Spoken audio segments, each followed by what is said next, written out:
Recording in progress. Well, welcome to the History of LA Ska one-on-one sessions. I'm Junor Francis alongside our producer and my very good friend for many, many decades now, Eric Kohler. This series is actually aims to preserve and promote the ska, rocksteady, and vintage reggae scene in Southern California and beyond through insightful conversation with legend and modern day talent, including those behind the scene. And we have so many people working behind the scene to make this possible. We want to thank them each and every time.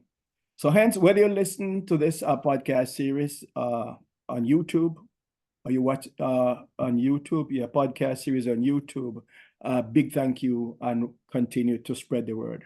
And please remember to subscribe. It's very, very, very important for you to subscribe. And I think it's your obligation to tell everyone about the program.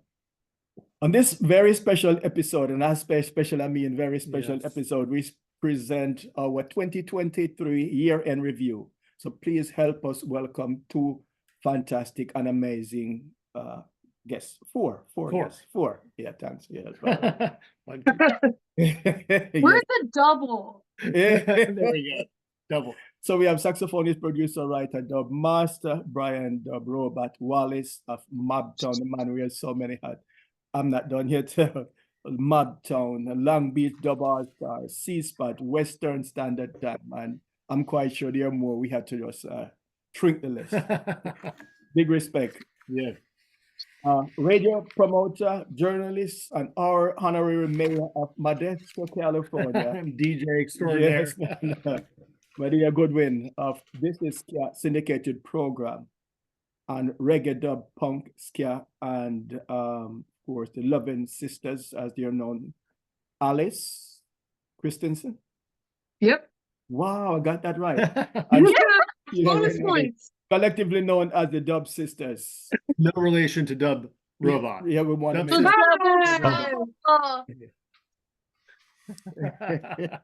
All right. Welcome. Yes. Welcome everyone. Wonderful to have you.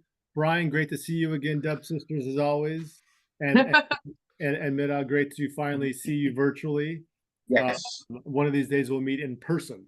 And you show it. Yeah. So I think thank you for that. Yeah, man. During the interview, we're gonna touch on 2023 highlights. Well, I'm hoping to meet you guys. And can we say it, Junior? Your hosting event in September? Oh, East Coast. Or is that still under wraps? No. It's open to in the public. It's out. The cats. I don't know if it is. So you're not. I was denied because you got the gig. So you're not going to Sierra Nevada World Music Festival? Well, I'm still planning on going, but no, I mean Sierra Nevada. No. In September. But before that, Sierra Nevada. In Virginia? No. Sierra Nevada.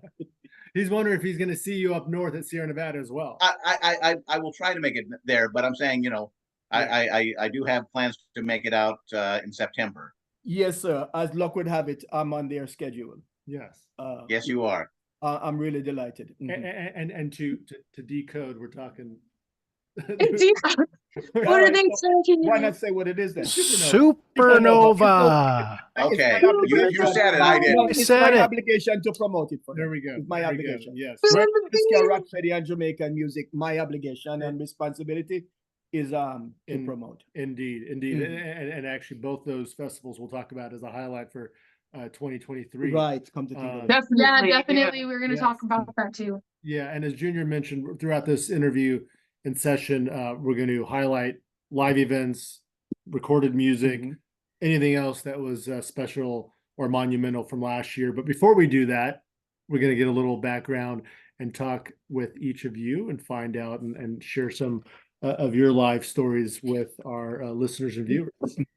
So why don't you first? So we're going to start Central Coast, the young veteran Middagh. What was your earliest exposure to Jamaican music? I would have to say, like many of us in the U.S., The Harder They Come soundtrack. Yes. My dad had owned it. I still have his copy from 1973. Oh, wow. Okay. He was a fan of music. So that would have been probably the earliest reckonings. Yeah. So around, and then, of course, how old were you then when you heard it? In 73, I would have been 6, 7 years old. So you heard it. Wow. So you heard it right. So yeah, I was born in 66. Yeah. Wow. So Yeah. And then, of course, later on, I heard a few things here and there, Bob Marley, different things that my dad would pick up. And then Two-Tone hit, and pretty much never looked back. And then I was living in LA County at the time. Obsessed. A little town called Hawaiian Gardens. Oh yes. Yeah, man. Yeah. Yeah, super gangster. I was told by Norwood Fisher that I was gangster because I grew up there. And then when I told him that my best friend growing up was the head of Barrio Hawaiian Gardens when they did the massive bust there. Now he was still friends when we were acquainted at that time. I'd moved away by then, but up until 9th grade, that was my homie. Wow. And Yeah, didn't know that they were a massive gangster family until years later. So you weren't kidding, right? Wow. I wasn't. So and I totally I forget about those things, and then when people bring that up, they go, "Oh, I guess I was." Right. I guess I wasn't the You hood. still are. by Yeah. default. By default. Right. By default, yes. So and when did you move to the Central Coast? I moved to Modesto in It's a Central Coast. 1982. Okay. So yeah. Shortly after you got baptized by Two-Tone. no, before that, no, his first baptism was the Heart of the Right. Yeah. Yeah, the heart. Yeah. Mm-hmm. And what's funny was when it came out on VHS, the summer of '84, before my senior year. I just watched that on repeat. Wow. Even though you had multiple choices, so many other Yes. could watch at the time. It's a great film, and it's like Of course. so yeah, and the soundtrack is brilliant, and it is one of those things that's one of those milestones that in America, because especially on the West Coast, Yeah. it's like I can talk days and days about Latin music, banda, norteña, all that stuff, because we're surrounded by it. Sure. Right. Yeah. If the truth should be We told. weren't surrounded by Jamaican music, at least at that time growing up.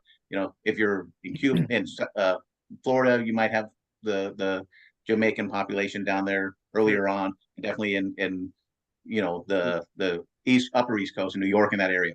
But out here, Mhm. I was just lucky that we had KROQ down there playing the Specials and Madness and the likes, and we had the Untouchables. Yes. Mhm. Yes. Right. Very true. I wanted to ask, That would be the first live band, ska band, that I ever saw. Which Was one, the sir? Untouchables. Which one? Untouchables. Wow. yeah, So good. Right? Circa what year, roughly? That would have been probably 80-ish, early on. They used to play out at the Knott's Berry Farm Oh, nice. Yeah. in the summertime. So saw them. Cool. Yeah. So I know you and So I. unfortunately, Fishbone I didn't see until about '84, a little That's bit later, because I moved up to Northern California, so missed out on some of those bands early on. But Right. Right. So no, you and I talk about the radio station, This Is Ska, off the air. But for the benefit of all listeners and viewers, how many radio stations is your program available on worldwide? pushing 70. Mhm. Yeah, I say 5 dozen plus. Wow. So no, it's been an interesting ride. It's been fun. Began like I said, definitely, I know about when it started. I started actually March 9th will be 4 years. So I did college radio in 85, 86 Okay. at KCSS in Furlock, Mhm. and a show called Maximum Ska and B. And pretty much I played a lot of ska, a lot of mod stuff, some Northern Soul, and then the occasional new wave track in there that somebody might request. Mhm. But it was basically just the stuff I listened to. Mhm. And I did that for several years. Came back again in about '89 and started doing it again.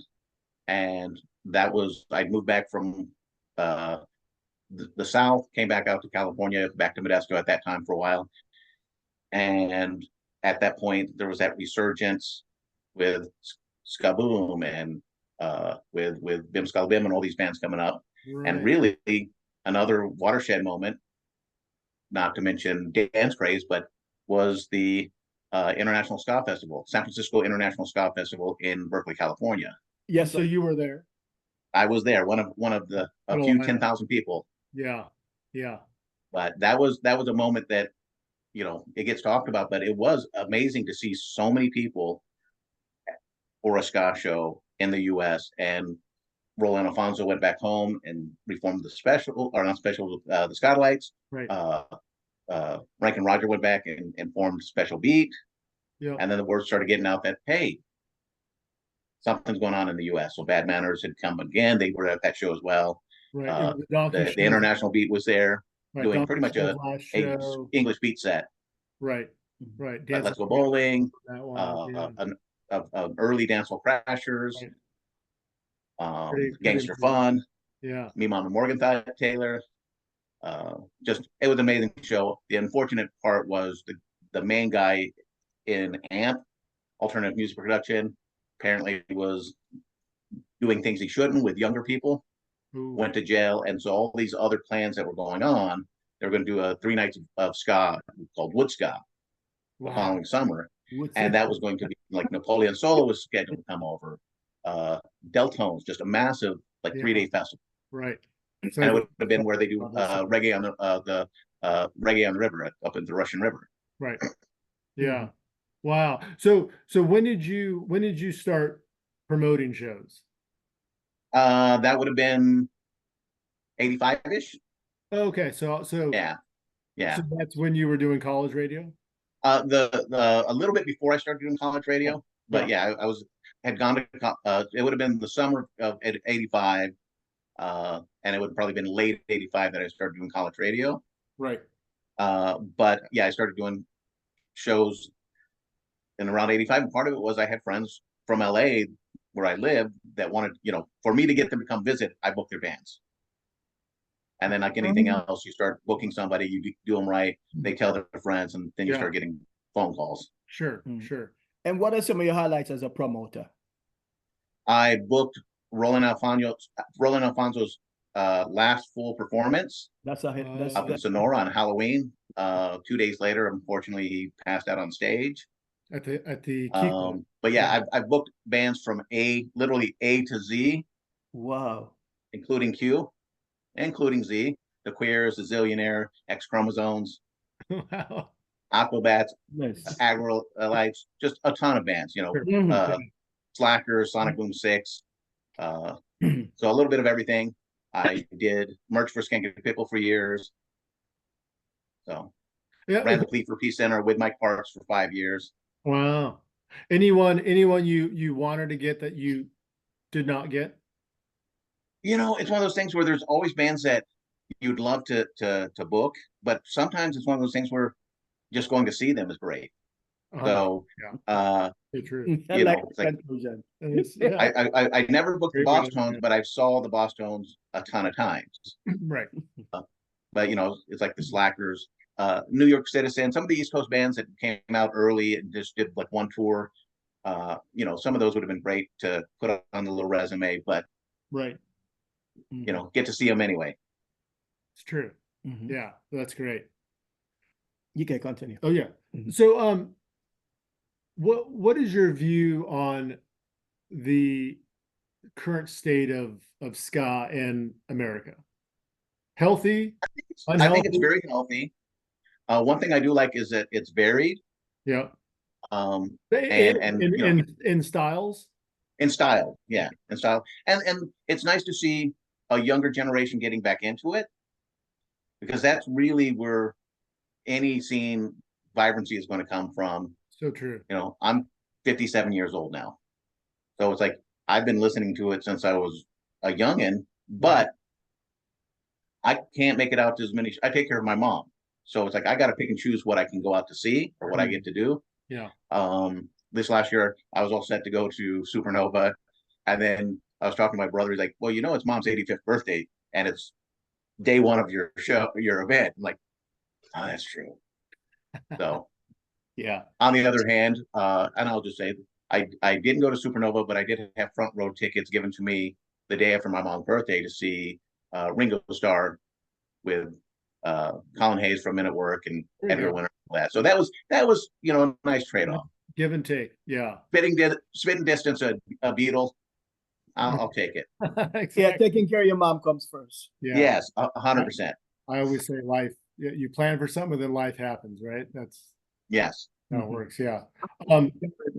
Nice. And obviously we can go on, and we will learn more about you throughout the rest of this. We're going to now go above you on our screen.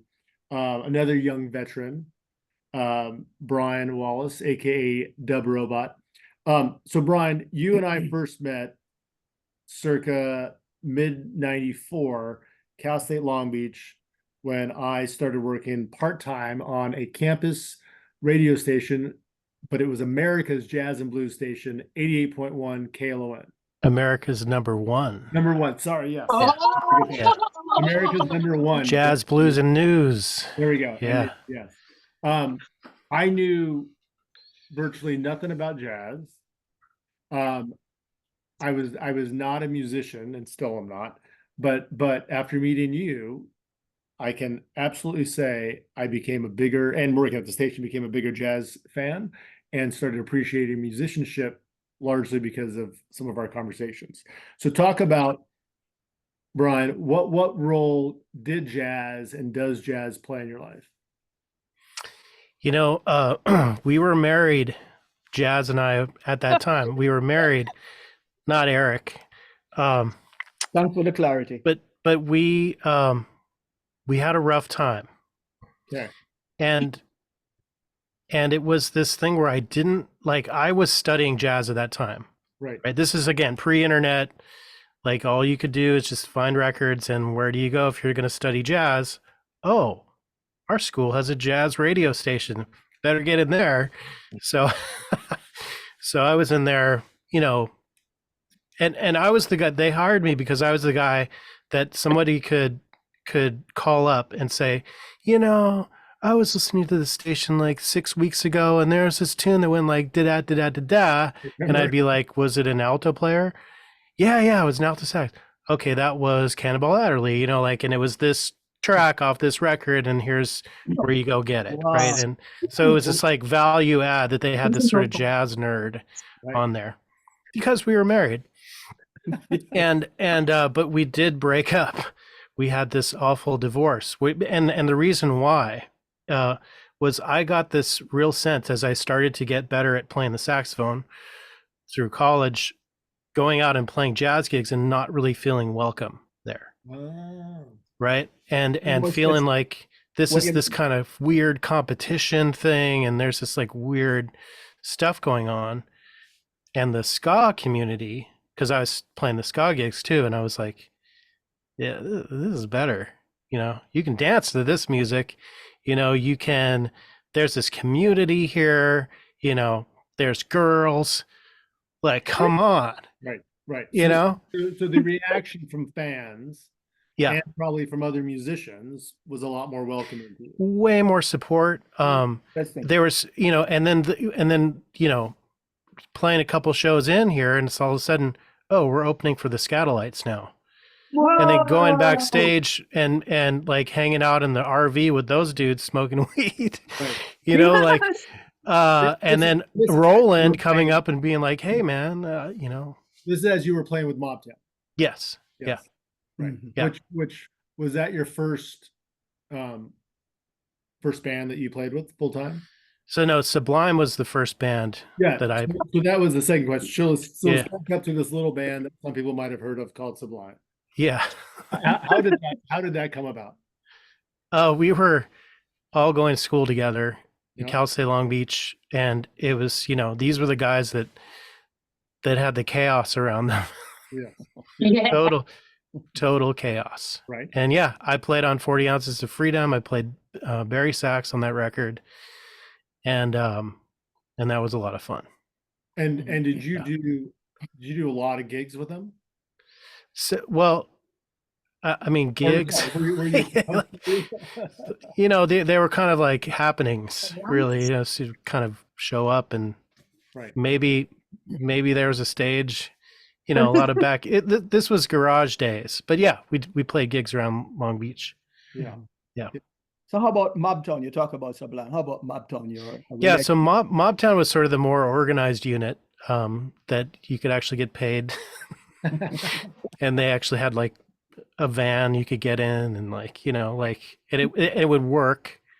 And that, and you know, the cops weren't chasing you all the time. So I was like, you know, because I was there to study to be a music teacher.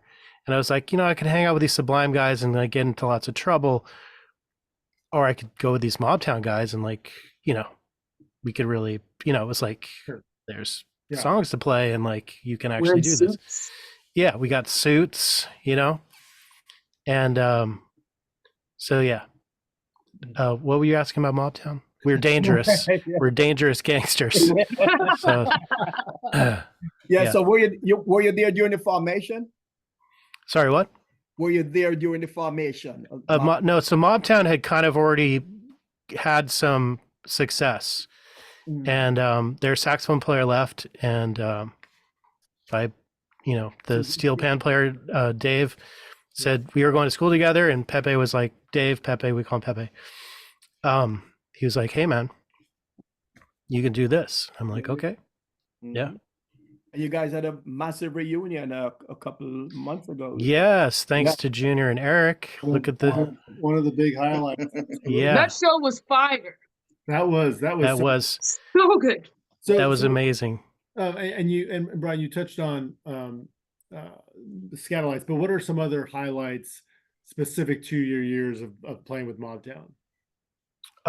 First US tour, first getting signed to Moon Records. Right. That was big.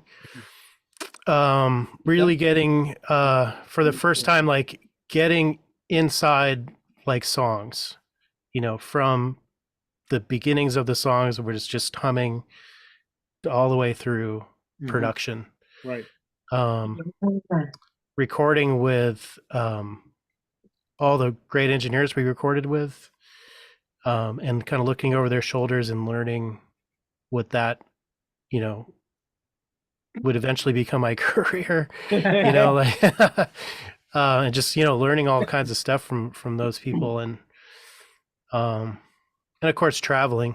Sure. Yeah. We really traveled a lot, but yeah, highlights, you know, a great group of people to play music with, you know, it was like, in a great, you know, amazing time that it was just, we were right there in the whole midst of it, you know. And always consistent. And full disclosure, probably the one band from the ska scene that I've had the pleasure of working with over the years, you know, when Reggae Nucleus magazine was around, and we worked a lot together back then. So yeah. And then Brian, before we talk about your transition to or the birth of Dub Robot, you also played in C Spot. Yes. What any other bands? I mean, you might have filled in, but any other notable bands? You want to I did a lot of kind of filling in with things. You know, the one that people don't really know a whole lot about is After Hours. Wicked. Yes. Wicked. They have them wicked. Really great stuff. Yes, that was an interesting project because, like, this was sort of after the peak of the '90s, right? And it was one of these things where it's like, well, what are you guys doing right now? Oh, you want to come to the studio? And everyone's like, yeah. And then it was just like this parade of all the great ska musicians in LA. I mean, and then right? super relaxed. It was like a Dick Cavett interview. You just come in, here it is. Yeah. And this amazing music came out all in Smokey Robinson's studio. Nice. That's so cool. Thanks to Brian Wallace, right, and Brad Page. Yeah. Yes. The three B's on that one. Yeah. Brian. Yes. Right. I know you segue into producing. You became okay. As well, right? Yeah. A lot of producing. No, I'm saying you as an individual, specifically you. Yes. You have to produce some songs or music or artists, right? Haven't you? Oh yeah, tons. So I'm asking you, how did you make the transition? Oh, how did I make the transition? Make it a two-part question. And who are Okay. some of the people you have produced over the years? Then. Well, let me do the first one. So how did I make the transition? It was so in the Mobtown days, again, you had to pay a ton of money to record this stuff, and you had to find the right people. And here was the deal with 90s ska and kind of recording in the 90s in general. All these people in studios were total dicks to us because you walk in and they're like, ska. So I only know how to make people sound like Eddie Van Halen. Like, that's the thing, man. Like, where's the high gain guitar? You know, like, they had no idea. They're like, is this jazz? What horns? Get out of here. What's this? You know, and then they just never knew. And you see that in the 90s. It's this like real kind of engineer confusion, you know, like no one could really do it. And so we'd have to find these people. We found Bob Moon, who did the Hepcat recordings. And so he was in Santa Monica. He did a great job for Mobtown. And then when we got signed to Moon Records, we had this guy, Schneeby, who we had to get from Germany. He did all the Toasters records. Well, that's close. Germany. Yeah.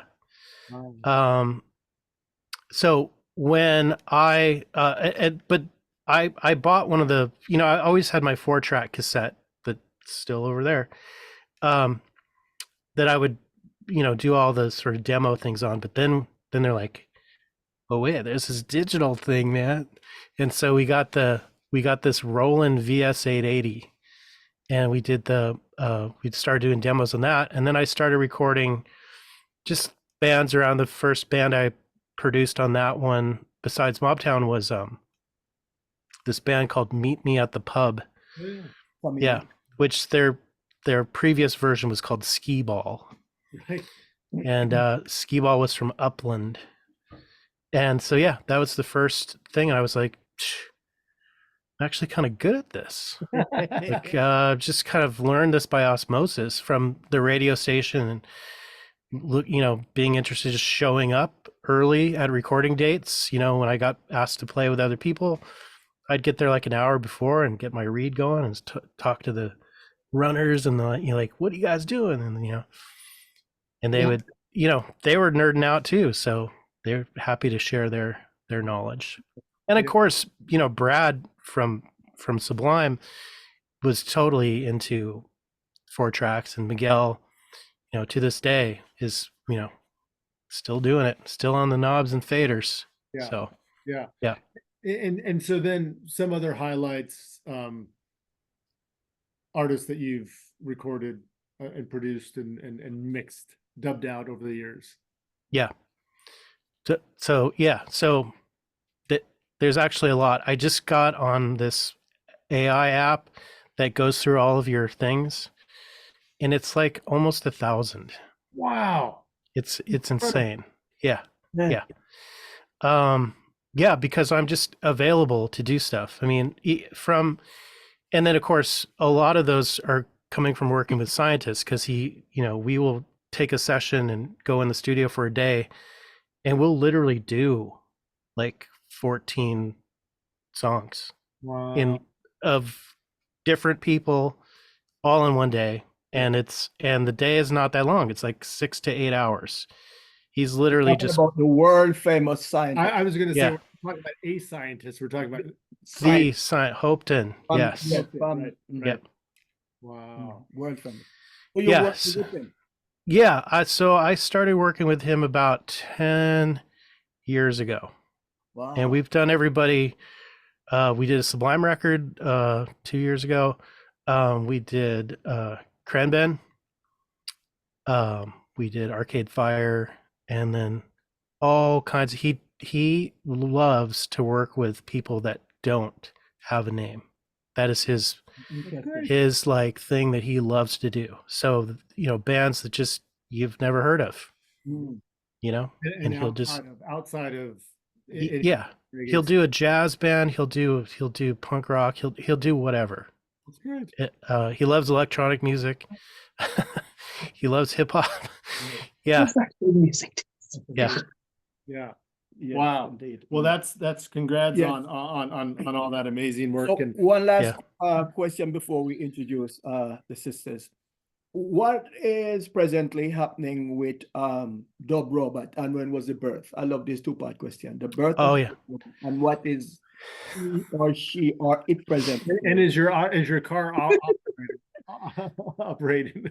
Yeah, it is beyond this wall back there. Yeah, just on the other side. Yeah, Dub Robot has a show on Saturday, actually. Mhm. Yeah, up here in Oxnard. We have a local sound system crew that they booked out a club, and it's just gonna be me and probably 20 other people, like just doing the sound system clash thing. It'll be fun. Yeah, so Dub Robot was a thing. I had this. I basically woke up one day, I got out of bed, and I just took a drill and created Dub Robot. And it was done. It was done with some friends. It was done in about 6 hours from beginning to the first coat of spray paint. Wow. And it has not changed since that. That was a day in the spring in 2004. So I'm inclined to believe that people who don't know would in fact expect you to explain to them what is Dub Robot. Yeah. Dub Robot is a device that recycles people's wasted time. So if you've ever wasted any time, it's like a time thrift store. Yeah. You can donate it and get it back. Yeah. That's deep. I love that. Yeah, that's what it is. So it is a time machine. It is a car that some people, it's got a cloaking device. Some people don't notice it, and that's okay. Mhm. And the people that do notice it Yes. are into it, Here we go. and they are ready to party. Yes. Yeah. Nice. And I am there with the frequencies just ready to go. Yeah. It's taken Nice. lots of different forms, but that's the nature of an experimental time probe that currently is in the landing position, just maybe 9 feet away from me right now. I love it. Well, Alice and Sheila, before you guys slip into unconsciousness, Yes. good. Yeah. Eric, Yes. Last but definitely not least. So the scene needs more fans, Uber fans like you, completely active, always in the best of moves, really supportive of the scene. But so we want to ask you some about that. But first, where did you both grow up? We grew up in Covina. The other valley. Yeah. Yeah. We're All right. real sisters, like for reals. That's like, my big sister. we're real We sisters. brought evidence. Blood. Oh, This look at is- that. This is me, and that's Sheila on our brothers right here. Wow. Look how cute we are. Look how cute we are. Okay, real. For reals. This real is us in sisters. high school. It's like, Yeah, there you go, right there. Yes. All right, That's so high you're school setting right the there. record- You're setting the record straight. You are blood sisters. I love same it. mom, Yeah. same dad. Yep. Legit. So I'm 34 years old, she's 35. So when we were young and when we were in high school was when there was the 90s ska. And essentially I think we always kind of were exposed to reggae music like Bob Marley, the really popular stuff. But that 90s ska really stuck with us in high school, and that was like LimeWire days. Yeah. We would go on there, burn CDs, make our own albums. We were making CDs for everybody in school, like writing on there with Sharpie, like album art, everything. And we were really into probably like Fishbone, Fishbone. Suicide Machines, and punk, a lot of punk music back in that day. And essentially I didn't really get really deep into the scene until about 2016. I was able to finally afford to go out to concerts and festivals, and I started going to California Roots at that time. Oh, yeah. And my sister, she's been a mother, like her daughter's 15 now. So she was busy being a mom. I was busy, partying, having fun. And I was deep into the reggae scene, instantly fell in love with the community. I was having a hard time in life, a bit of an alcoholic during that time, and reggae music definitely was a huge part in what saved my life from those struggles and tribulations. And I just remember, actually, it would be funny. It would be like between sets, of these new reggae bands, and the selectors would be playing like old Jamaican ska, rocksteady, and I would be dancing between sets like, what is this? I really like this music, and ended up finding my way into, the classic Jamaican ska genre that way. So since about 2016, I've been going pretty heavy. And then since 2020, I was able to convince my sister to start coming with me. And then we were unstoppable. Then we were joined in forces because my daughter started getting older. I was able to go out, just, wasn't so hard like having somebody to watch her. And Dobby did take me to One Love for the first time in 2020. And it did change my life. And I remember being there and just with everything, I've never felt so much peace. And if you can't listen to that music and really feel the power behind it in a spiritual way, then you're really not listening. And I left that festival and I was crying my whole ride home because I was like, I don't think I'm ever going to find this again. I'm never going to feel this again. There's no way that something so profound can happen. And let me tell you what, every single show we go to, I have that same feeling. We're like, I think this one's the best show. What show was that that you guys attended that was so profound that had that sort of It was One Love 2020. The whole thing. Like literally the first time I ever saw John Carlos, I was like, I was crying. I was like, oh my God, he is a spirit sent to us from the heavens. I was like, the only thing holding him here to this plane is his hair. I was like, the only way he's here still in this mortal plane is his hair is holding him here with us. And it just like, we got to see Steel Pulse. There was like nobody there because everybody was over watching Dirty Heads. And I was like, oh, just tell me, like, where's the real shit? Like, I want to see the real shit. And she's like, I was like, I know where to go. Yeah, so we were there and I'm like, so beautiful. So beautiful. Yeah. So meaningful. So profound. So purposeful. Changed my life. So for sure, like reggae is probably our #1 genre of music that we go to, and we did some statistics and numbers to show you guys maybe later. But what's the other question? And then our second most popular genre would be ska, probably rocksteady ska, and then the documents for later, and then funk, punk, and hip hop, yes. Probably. And then other random stuff. So on average, how many shows in a given month do you typically go to? Oh, wow. Okay. Well, how about we do it like this? Usually do Friday, Saturday, and Sunday. Sometimes we'll do 2 or 3 on a Saturday or a Sunday.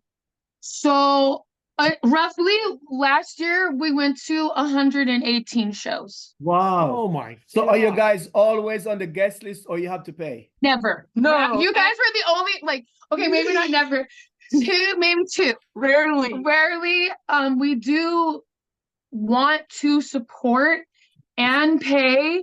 We are at a point in our life where we're able to do that, and it means a lot to us to support the community in that way. But don't get me wrong, it's nice every now and then because we're struggling a little bit. I'm not gonna lie. Yeah, and concerts are sometimes not cheap. Let's face Well, it. we figured it out. We don't drink alcohol. When we go to festivals, we bring our food. We cook all our own. We cook our own food. We're frugal. We're low maintenance. We don't spend a lot of money, man. We're just literally there for the music and the experience, and that fuels us through. Like, really, how comfortable do you need to be? You're at a show for a couple hours. Suck it up. Like, you really need $25 chicken nuggets? I mean, like, good on you, but half of them are going to be on the floor later anyways. So I don't know why you even bought it. You know what I mean? We're pretty much experts in the experience and doing it in the most affordable way. Yeah, where does it matter? I mean, we took a bus out to Holo Holo. Wait, no, it was Reggae Rise Up in Las Vegas. From freaking Van Nuys all the way to Vegas, and I get car sick, and I was so it was only like $11 or something. Yeah, like how comfortable. I mean, we could go into more details of that. Yeah, that's a whole nother. So what's amazing here is that you said how many shows you went to last year, but we're talking cross genre. Well, so I think it's one thing, right, to be a uber ska fan or uber reggae fan. So it's not just that, right? I mean, and then that in itself is tough to find those that, and Brian, you dabble in both scenes from a musician standpoint, right? Meaning the ska, traditional ska scene and what you play with Beach Dub Allstars, right? Which is more of the American reggae type scene. But from a fan standpoint, not only do you two young women do that, but then you mix in hip hop, funk, right, and punk. I mean, that's very impressive. I was gonna say we're kind of right, all on the same bill. So maybe I say back in the day that was all on the same bill. Yep. Right. If you understand Public Enemy with Fishbone and WA, because it used to be they were all the outcasts, so they all played the same shows because that club would give you one night a month, and those bands would all play together. That's right. It all makes sense.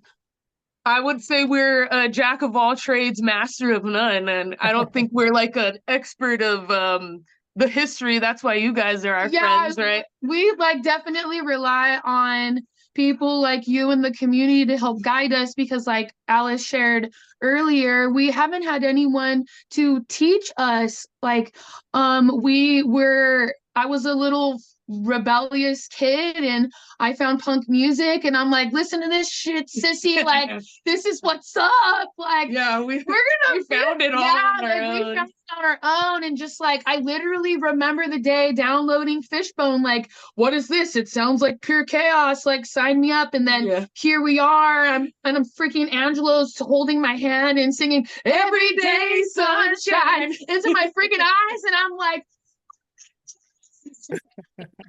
but that's great. Like, when you really are listening, you can hear the connection between genres, and it will lead you down the path that will lead you to Jamaican ska music. But you have to open up your mind and you have to really listen to what they're talking about. And the credit is always there. The credit is there, the breadcrumbs, so to speak. Like, you can find what's really deep inside the music. It's not all about smoking weed and being a pirate or whatever, freaking all this friggin' reggae. But like, yeah, it's there, man. You have to really want it, though. You have to want it, and it helps to have people. You're both similar to Middagh. Your baptism. First time you heard The Harder They Come, the impact was so profound. In your case, the first time you went to that One Love concert, saw Don Carlos. The rest is history. History. And I'm not sure if is it the same with other music. I wouldn't know, but it's amazing, man. The power and the glory of reggae music. True. Right. I love to share my experience because it has literally saved my life, and it happened so fast, and it's so overwhelming, like a tsunami, like you said, a baptism of emotion when you find something that makes so much sense and you have so much immense love from inside of you, but it's like kind of new. Like Alice said, we've always had some reggae and whatever in our life, very sprinkled on top, but to have it just like come in and sweep you into its arms, like literally so romantic. I can't even tell you.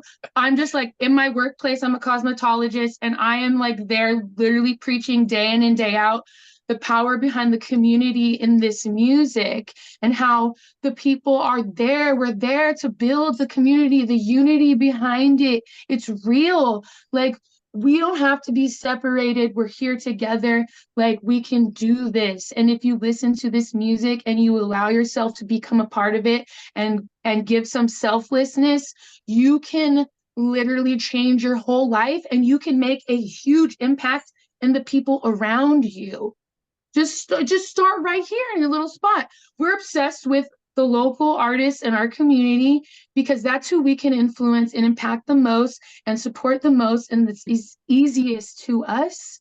And that's where we put our energy, because they give us back so much more through music, and then we just bouncing it back. It's symbiotic. We dance, we have a good time. We go out into the world and tell everybody how dope it is, and they're like, oh my God, Sheila's right, reggae music is the shit. And then I go back and I dance and have a good time, and go back and tell everybody, and they make more music, and I dance and have a good time, and I tell more people, and it's dope, and we're having fun, and there's so much love and greatness. There we go. Forever.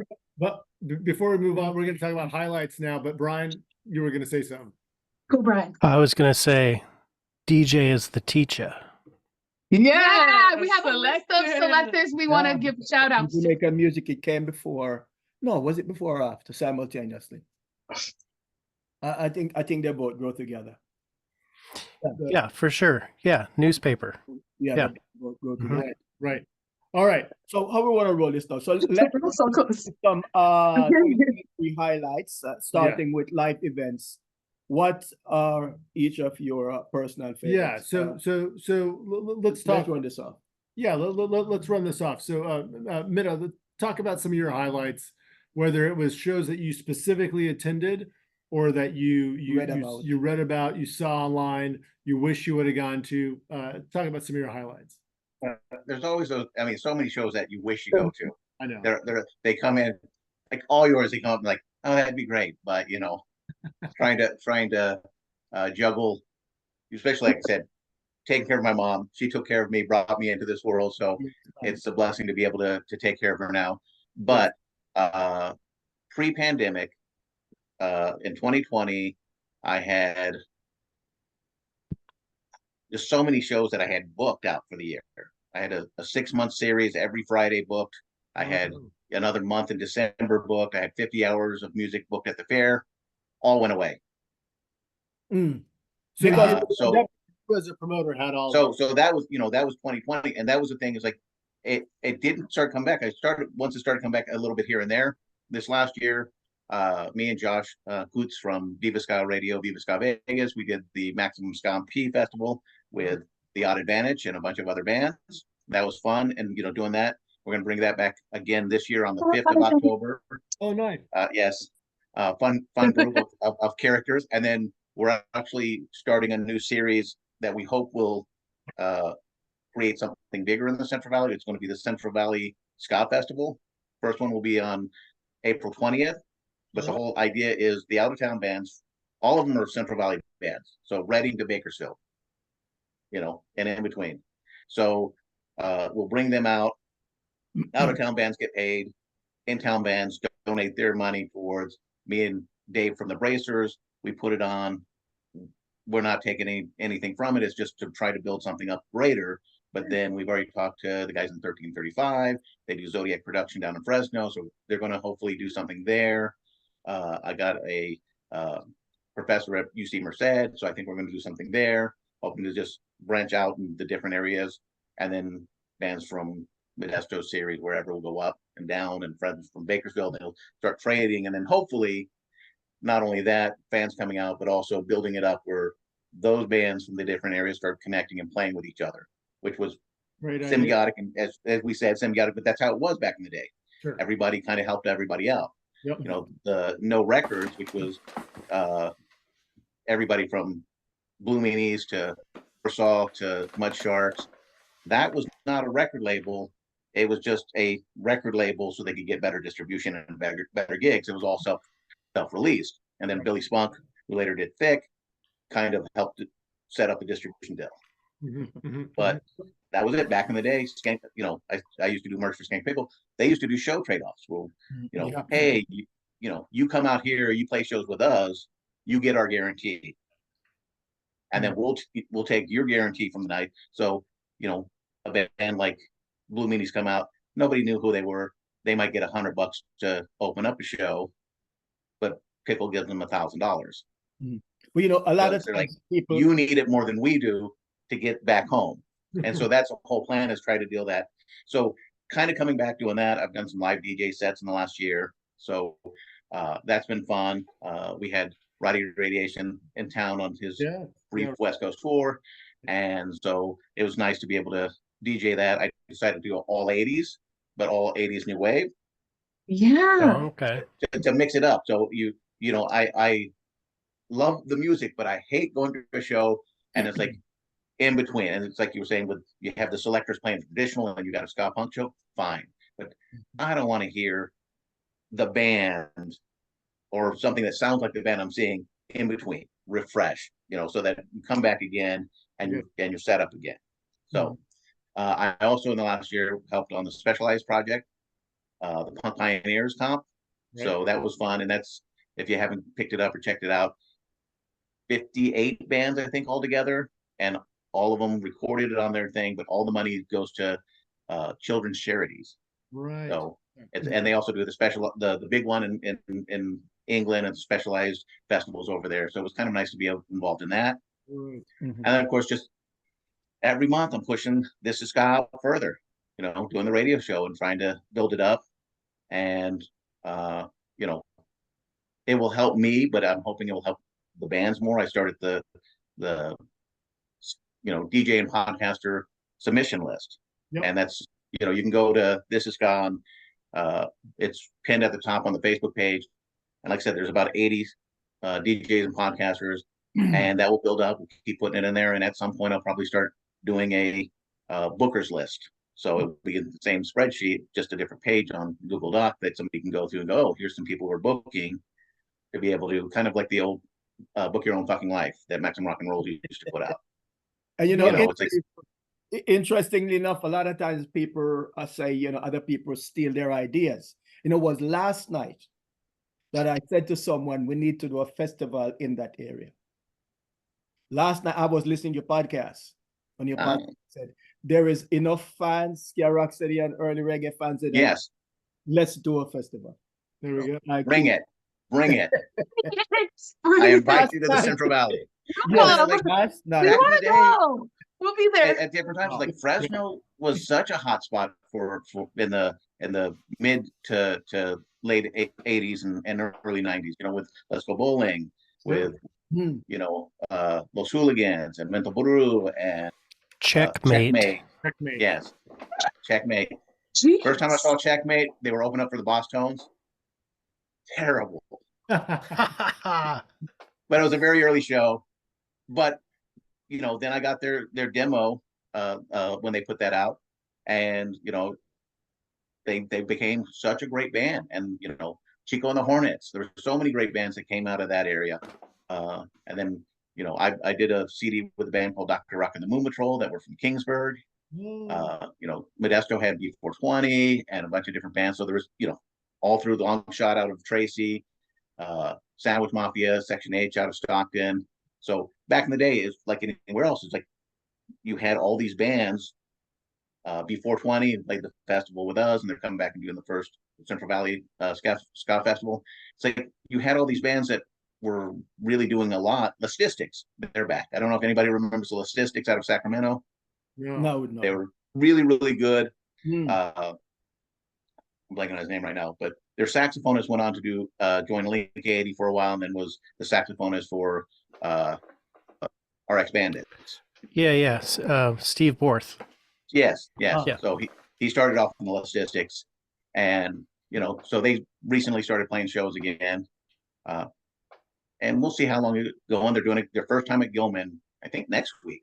Oh, with nice. Omnigon, with Okay. my little brother Adam Davis's group. Yes. Shout out. Blood brother. No, Pardon? not Oh. blood brother. Just All right, brother. Yeah. Well, he's him and Aaron Carnes are in defense of unofficial Okay. Yes. brothers Yes. by other mothers. They actually, I booked Omnigon at a show that I wasn't going to be at because I had a hip hop show I was booked, and it's Stockton, California. Well, Stockton's kind of a dangerous town, so I was like, I need to be at the hip hop show because there's nothing going on at the cafe with Greg Ginn's electronic project. But they really wanted to play with Greg Ginn, so I threw him on there. They show up, and instead of being Narboots for the night, they were the Goodwin brothers, and they'd made T-shirts with my face on them. And then they came back again, and they did another one. And these aren't T-shirts that I made with my face on them. I did run for president twice, and I lost. But, I had a great campaign slogan. It was "No promises, just love." nice. And I did the whole U.S. In 2003 campaigning, and then in 2004 I did the West Coast, and so I put a little effort in. Right. And, So yeah, we have to do good times. So we have to, I know, indeed. But yeah, I think as far as highlights, I mean, talking about a pre thing was seeing a Beatles spitting distance front row for free. That was pretty amazing. Sure. But yes, I wasn't able to go to Supernova. My mom's birthday is that weekend. Her 85th was this last year, and so I decided I'm staying in town and spending it with my mom. And then the day of the show, I get a call from a text. Have 2 tickets. Do you want to go? Like, well, heck yeah, I want to go. And they ended up being front row center There you go. for Ringo and his all-star band. Yeah. So, The essentially, universe provides. so the same question for everyone, right? What are your personal favorite concerts of 2023? Brian, let's hear from you. Some of your favorite live moments. So 2023. One of my favorite moments, I would say, was I guess it was like earlier this year, maybe in the spring. We went out with the Dubs, Long Beach Dub Allstars, but with Jacob. Oh yes. So, and I had, sort of kept in touch with Jacob from a distance, and it was checking out what he was doing. And for the record, yeah, Jacob Knoll, Brad's son. Yeah. And I would go see him, but I would probably just see a couple tunes and then leave because it's too weird. It's really weird, because there's some mannerisms that are just very strange. Right. And you kind of feel like you're watching a ghost. I mean, I think we all deal with loss in our lives, but it was not something I could really handle. And so I was a little like, okay, so we're going to tour with Jacob. And it went great. It was awesome. But I just want to say, like, with the Dub Sisterz, all of these shows, when we played together, were those moments for people. And it was very overwhelming. There was a lot of emotion coming this way. Yeah. And we would get off stage and it would just be this sort of therapy session, which happens, but I had never seen it at this scale, because we're all the way over on the East Coast and there's just people coming up like dudes, like biker dudes, like taking pictures with us, just like, this was amazing. And so that was a moment for me that was really cool. That you can really see the impact of this long stack of time, and then this little being that is there, which is Jacob, who really lights fires under people. And if you haven't seen him play, you're in for a treat. It is fantastic. Yeah. I watched the videos from the HR cool. benefit show. Yeah. And, I saw Sublime a fair amount of times back in the day. Unfortunately, they were never good. Yeah, no. Which was that case where and I've talked to them, and there's like, and you see live stuff. But personally, it was always those things, because they're coming up here and they're partying, doing their whole thing. By the time they go on, they're sloppy. Yeah, super Like, sloppy. I talk to people, they go, oh, it's like 70-30, you know, they go like 70 good, and like, no, 30% good, 70%, you know, they're sloppy. They're terrible because, you know, they're drunk or whatever. But you know, knowing what they're capable of from recordings, and then seeing that, like you said, I mean, it was as, you know, what do we figure? 66, 8, you know, close to 80%, you know, 85% Sublime, because DNA, you had Eric, Yeah. Bud, and, you know, Jacob. Yeah. Like, you're not getting any closer than That's that. science. That's science. Yes. And you know, it's like, okay, he's the heir to the throne. Yeah. You know, it's like, I've told people time and time again, it's like, if Sublime had kept going, who knows how big they would have gotten, because people would have actually heard the record, gone out to see them, and if they didn't clean up their act, they would go, that band's terrible. I mean, they got kicked off the first Warped Tour because they were, you know, partying too much. Yeah. You like, know, I mean, how do you do that? Yes. So yeah. it's and like, then you imagine, and then they were, you know, they were true to themselves to a fault. But yeah, to see that, and that was the thing, is like, you know, post Sublime, I mean, the band itself, you know, like I said, Long Beach Dub Allstars, Short Bus, you know, all the different Dub Cat, all the different things that they did post Sublime.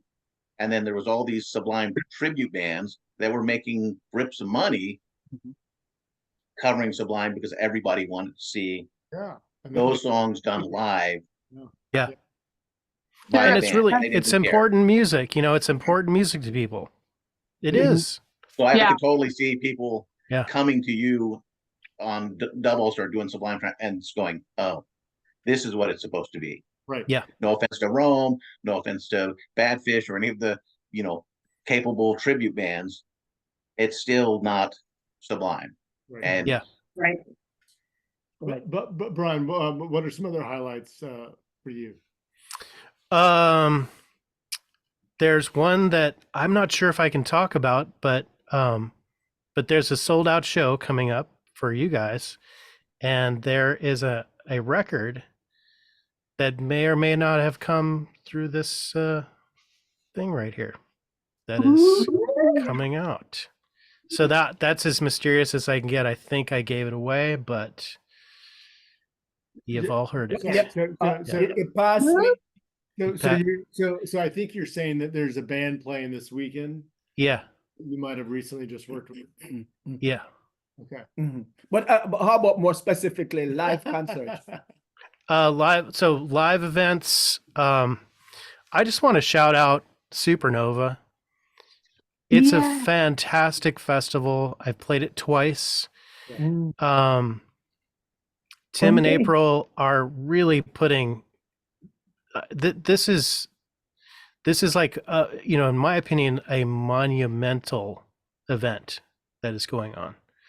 It is fantastic. So I want to shout them out, but I would say definitely the highlight of this year was putting Mobtown back together, getting the Pioneers, and then getting this amazing surprise on stage. Linville. I could not have. I mean, I was talking to Roger all week, but I didn't think he was going to show up. I didn't think that was going to happen. Yeah. Totally spontaneous, totally awesome. The timing was amazing. Yeah. It was really fun. And you know, that whole event, you know, we've put Mobtown together in the past, but the thing that I love about it is just going back. You know, we rehearse in the same place that we rehearsed, in the same rooms, and it's such an interesting little time capsule to, you know, it's there, it smells the same, like, you know, and you just feel like you're gonna walk out, and like, you know, back in the day we'd walk out and like Ozomotley's next door, and we're like, you know, hanging out, and we, you know, like basically the whole Ska, Ocean 11's down there, like we're just doing it, and we didn't know. These are just bands, whatever. Like, hey, man, can I borrow some earplugs? You know, Yeah. No. You guys are burning with anger to Alice and Sheila, and you're burning with excitement to come in. Some of your favorite shows of 2020. Yes. You probably We have an extensive list. I know. We're gonna burn through this list of highlights real burn quick. through it. Let's hear it. We love it. Because there was a lot, and like there was Okay, yeah. we're going in order of time here. So starting from, the beginning of 2023, we rang in the new year at that Terry Hall tribute At DiPiazza's. Piazza's, which Oh, was yeah. a really fun party. That was so much fun, and we actually went there after we went to the Roots show Yeah, the Roots. at the Walt Disney Disney Concert Hall, which was fun. which was No, skip. You're going too slow. Then we had in February, we got February 10th, we got to see the Roger Rivas All-Stars, which was really good. amazing. That one was really good. That one stood out to us. Name the location so I can follow the location. as you That go. one was at the Miracle Theater in Inglewood. Yes, All that was with Dave Hilliard. Yeah, Dave Hilliard was there.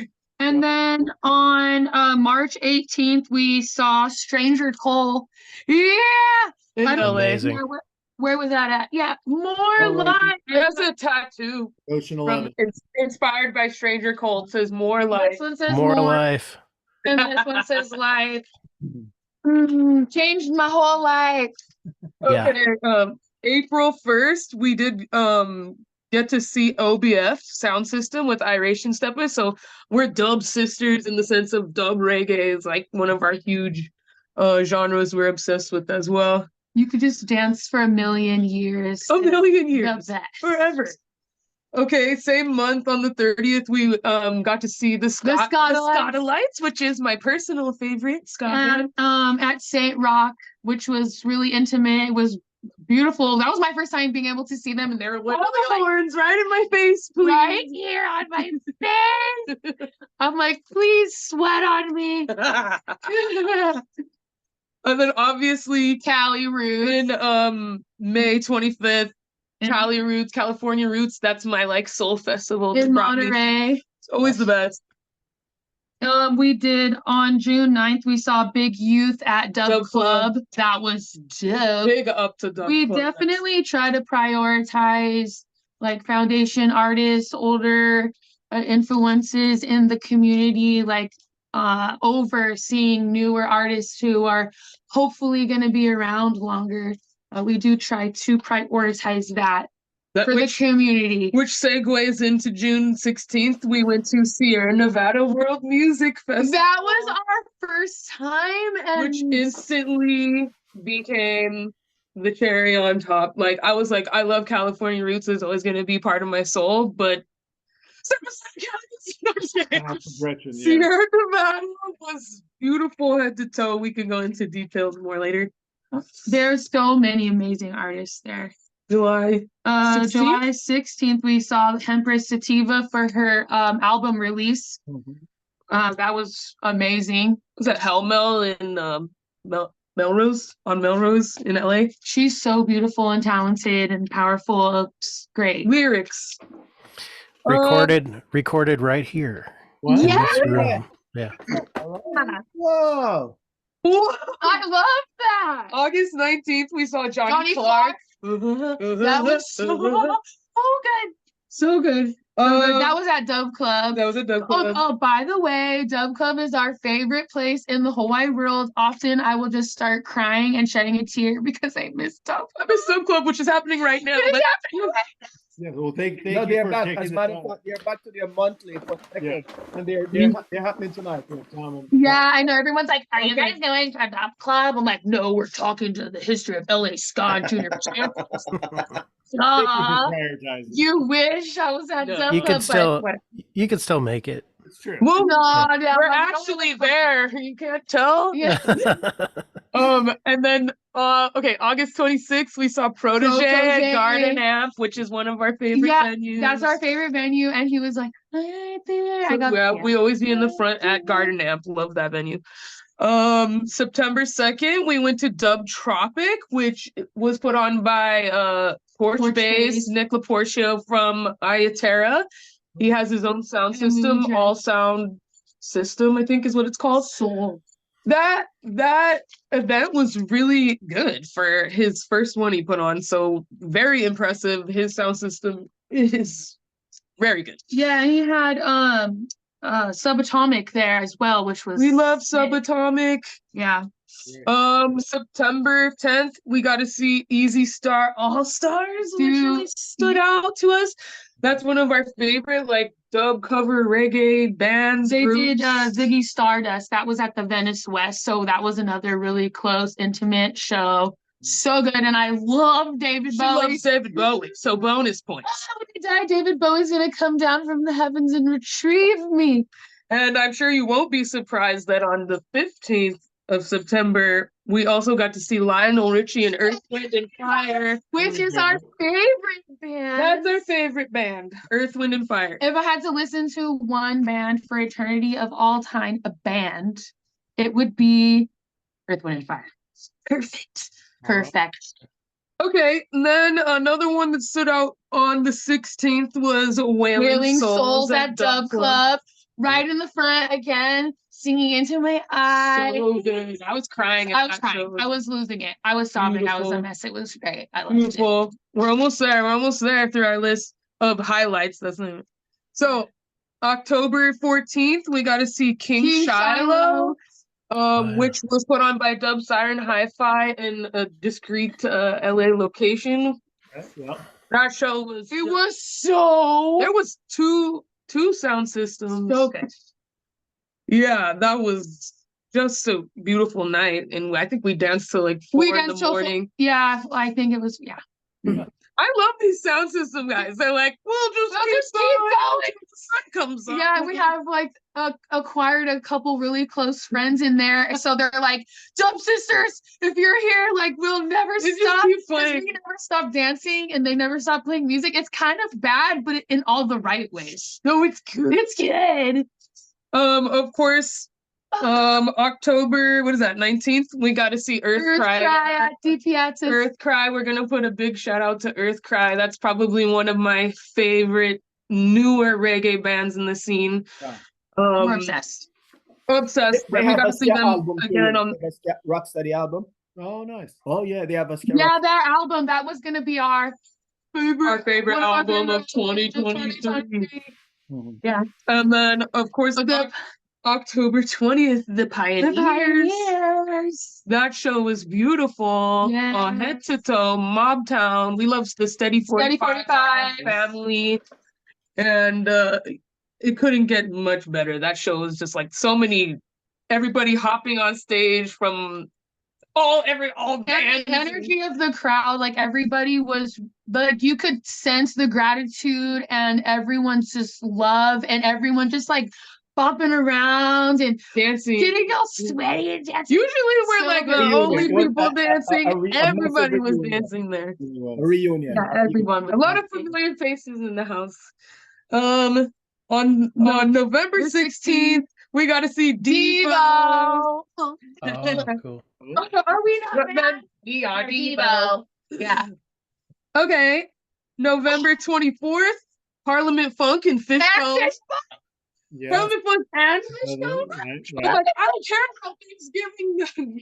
I'll see you next time, Grandma. I'm just kidding. This is what I'm thankful for. I'm thankful for George Clinton, okay? Oh, the mothership. Take me with you. And one of my this was the last one of our highlights, I guess. This one was really good. December 17th, we got to see Tower Power in Long Beach. So good. Even though we like couldn't be as close as we wanted, it was still The tickets were expensive. Yeah, I was like, they're still gonna fit right in there. My tactic is always to get the end of the row seats, and we'll be like one in front of each other so we could dance and have space. Try to be a little bit higher up so we can see. We have all the tactics.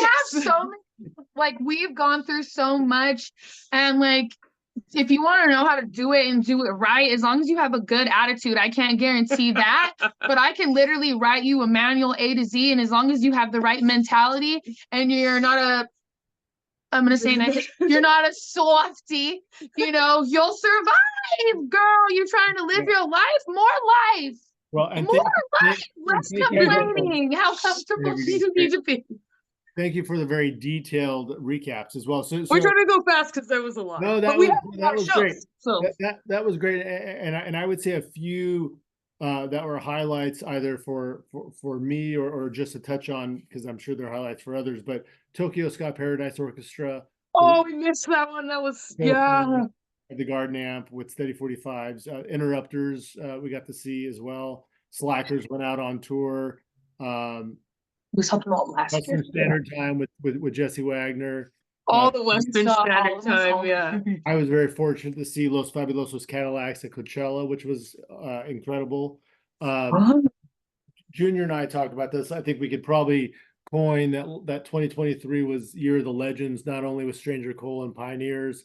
Supernova obviously had some legends. Sierra Nevada, Eric Morgan, Norma Frazier, Clarendonians.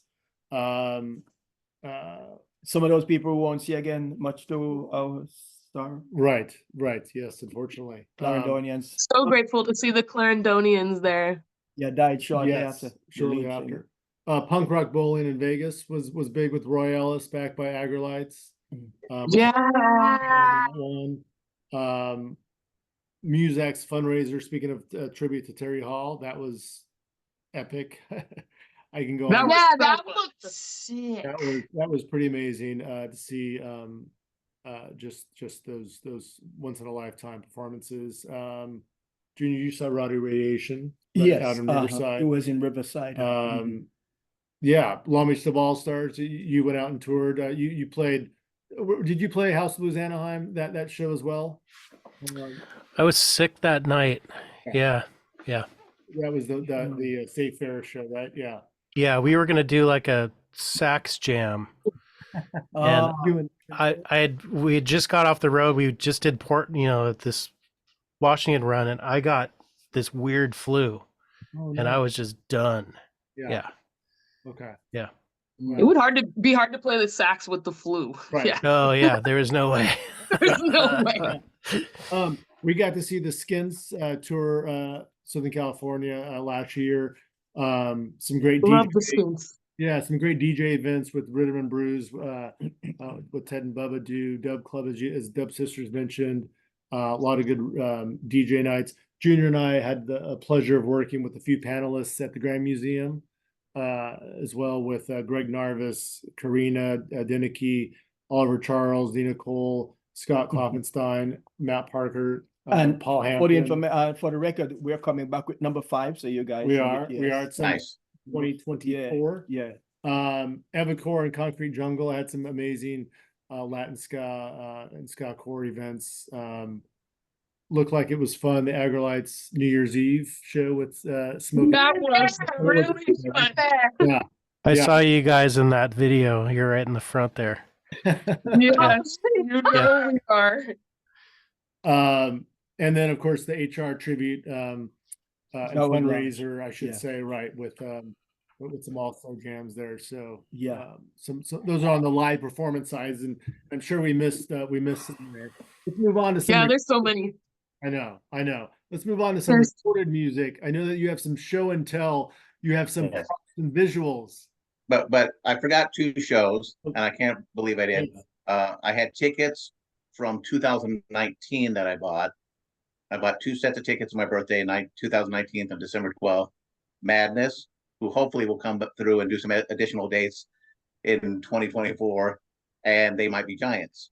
Ooh. Oh, cool. We're doing the Flood tour. So finally, earlier this year, they finally actually hit the Fox Theater in Oakland, and I got to see them. And then saw Devo. Yeah, who is my all-time number 1 favorite band. I did a ska and punk tribute to them years ago called Mashed Potatoes. And the fun thing about it, I brought some extra CDs, and I'm walking down, and that day there was this big international convention thing, and Biden was in San Francisco, and the president of China, or all these different people. So there's snipers on all the roof. You couldn't drive into the city, so we barred it in. I'm walking up, and this traffic cop, older black guy, He goes, you guys going to see Devo? And I'm like, oh yeah, 100%. That's where we're going. He goes, oh, I saw him on Saturday Night Live in 1979. He goes, changed my life. I'm like, what? He goes, oh yeah. He goes, I'd rather be there tonight. I'm like, you know, he's like, he goes, you see there? You see, he started pointing out these snipers. And I'm like, oh yeah, I heard there was it. He's like, he goes, oh yeah. And I was like, wait a minute. So you're a big Devo? 100%. So I pulled one out and gave it to him. Oh, that's cool. That's cool. And I gave a few more out that night. But yeah, Devo, third row, right there, almost caught a dome. Oh, It did get part of the suit. Got the sisters, did you get some of the bouncy balls? I got the bouncy ball, yeah. Okay. we totally. I ended up getting several of them. And then of course, as I left, I still got like 3 or 4, but I was giving them away to people who didn't get them because that's the way you do it. And then Yeah. Cheap Trick this year.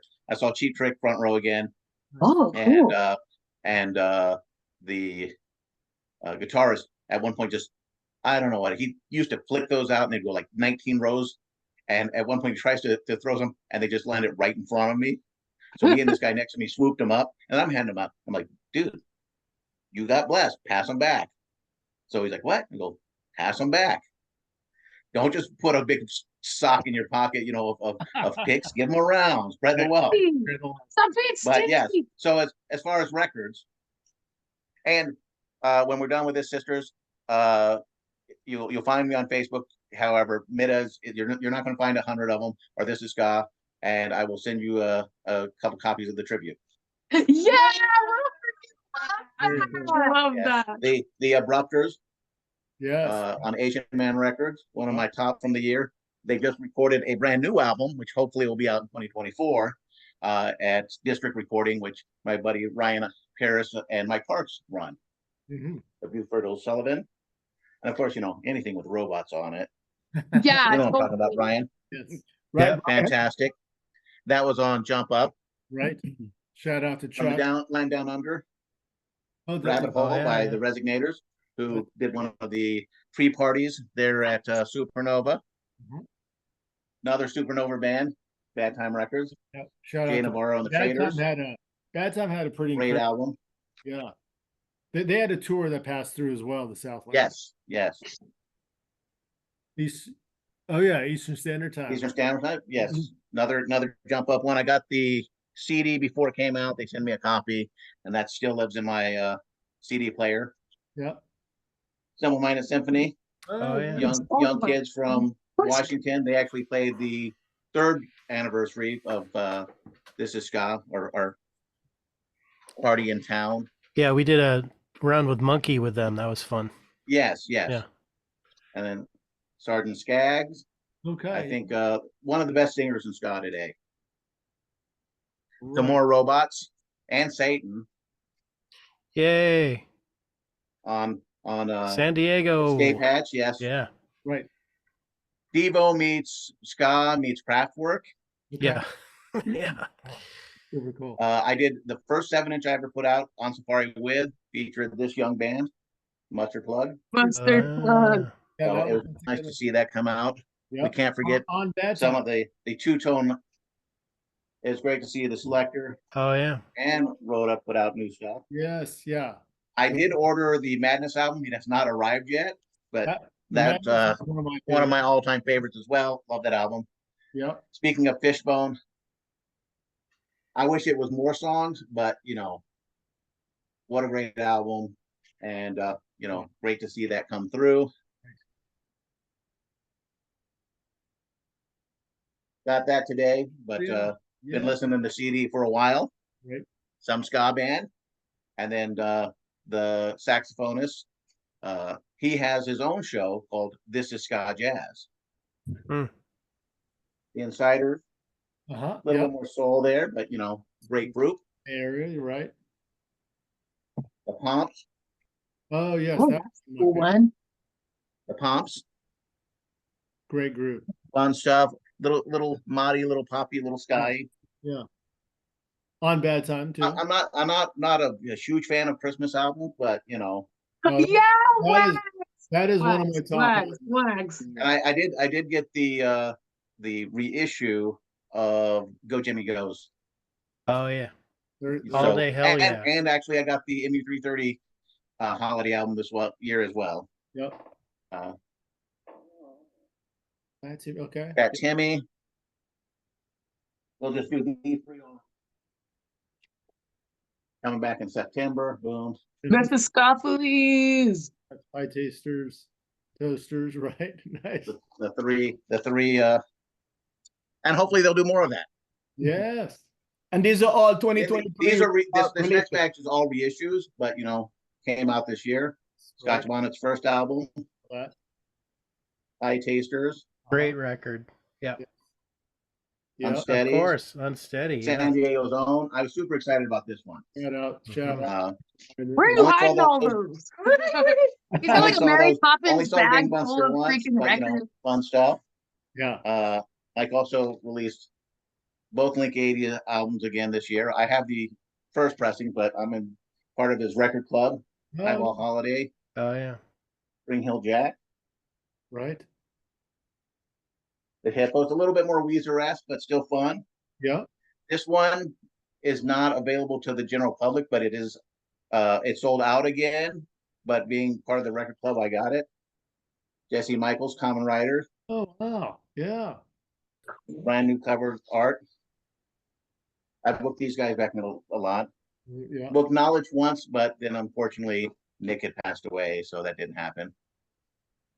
Middagh Ska, first time on vinyl, their Yes. debut Great. on stuff. I used to book these kids, not at Disneyland, but in Stockton. Suburban Legend. Suburban, also, yeah. Suburban Legends, fun stuff. And then we were talking about Suicide Machine as well, but Yeah. both on asbestos. I have original copies of these both as well, but I didn't know what they were. And Flood posted something that he was releasing 4 albums, reissues. And so I just was like, all right, sight unseen. I could have called him and said, hey, what are you doing? I just said, take my money, give me some more records. And that's part of my thing, especially in the pandemic, was just when I couldn't go see shows, I was just buying their records. Just give me your music, let's buy it. And I've been what collecting. you showed us, those are all 2023 releases, right? Those all were released in 2023. Yeah. I have more that were released in 2023. Hey. I was I subscribe every year to Jump Up Records. 100%. Jump Up celebrated 30 years. Best deal in ska. Mhm. Jump Up Records record club. Yeah, been around for what seems like eternity, 30 years. And Last year, yeah. yes, Here we go. Yeah. Yep. Yep. Gave a ton of those CDs away over the last few months too. Yeah. They sent them out to me. Had them at the that's karate show. amazing. Had them at the Maximum Ska and Peak. A few other shows, just giving them out to people. But yeah, one of the best deals is his No, I was his just, clubs. I was just, I was also this last year I subscribed to Ska Punk International.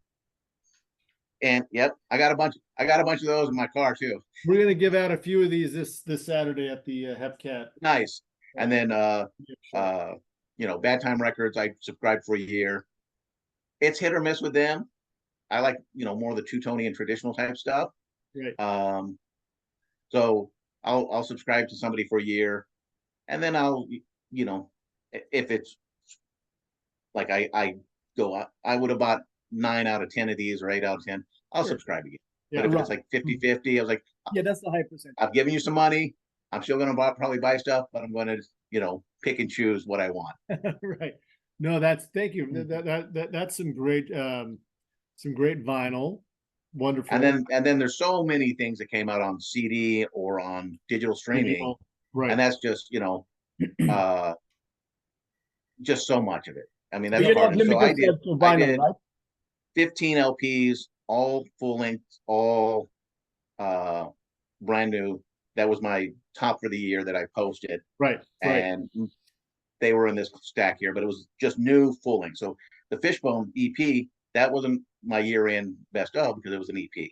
Sure. So I was like, I get so much, I have to narrow it down and go, what am I going to do? and starting last year, I was like, I'm doing full-length LPs that came out that are not reissues, not a collection of works, and only on vinyl. If I don't own it on vinyl, it's not on my list, regardless of how good it is. And that was kind of the thing, was like, if I didn't buy it, it can't be a favorite. And the good thing is a lot of viewers will in fact see some of these albums and go purchase and support. Yes. They would ordinarily true. see elsewhere. Yes.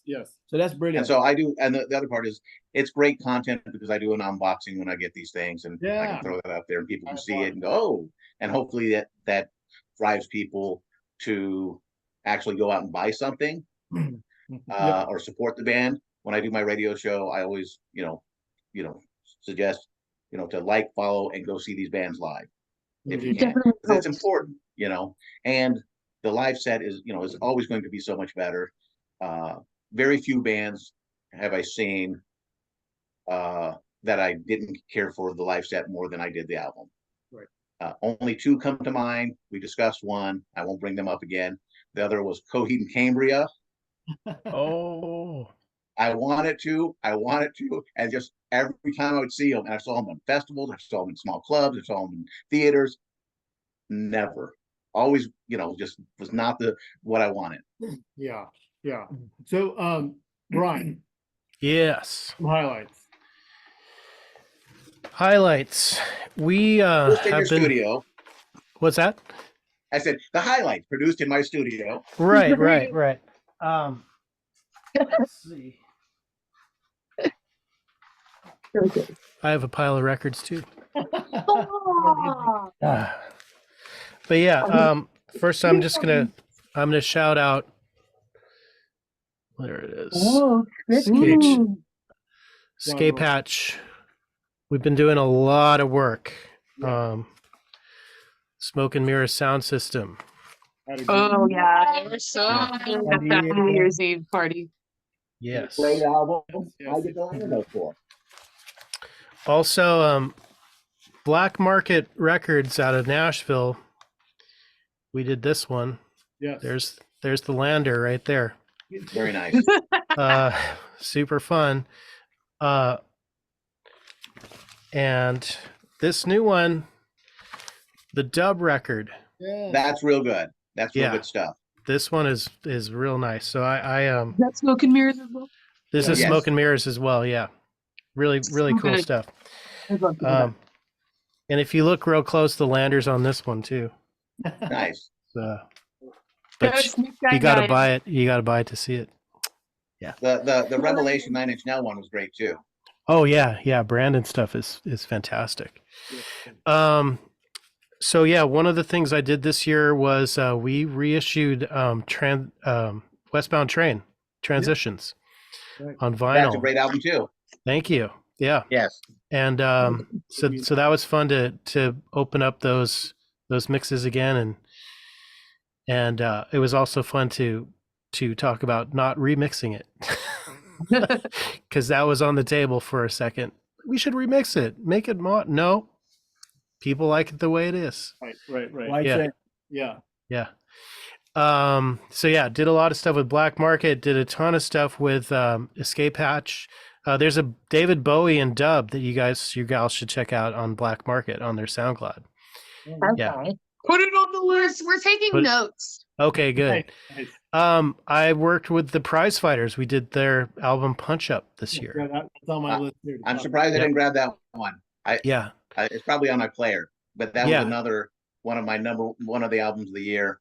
Mhm. Yeah, love those Yeah. guys. All three albums. Fantastic. Maybe a Fantastic. Supernova. They play Supernova regularly, right? Is that the same one? They have played.